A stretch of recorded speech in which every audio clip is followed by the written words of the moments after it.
Friends, ఇది wifi controller 10 ఇది 15x120కి support చేసిద్ది అనమాట. దీనిలో డిజైన్స్ వచ్చి 50 డిజైన్స్ ఉంటాయి. చూడండి, ఇప్పుడు నేమ్ అనేది వెళ్ళిద్ది. మొత్తం ఆఫ్ అయింది కదా, ఆఫ్ అయినప్పుడు అప్డేట్ అవుతున్నట్టు. వెల్కమ్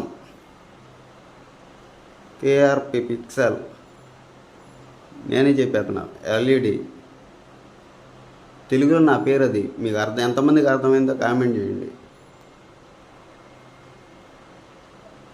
మొబైల్ నెంబరు, ఇంకా హిందీ, తమిళ్ అవన్నీ నాకు రావుగానే వస్తే అది కూడా అప్డేట్ అవుతున్నట్టు. Welcome KRP pixel.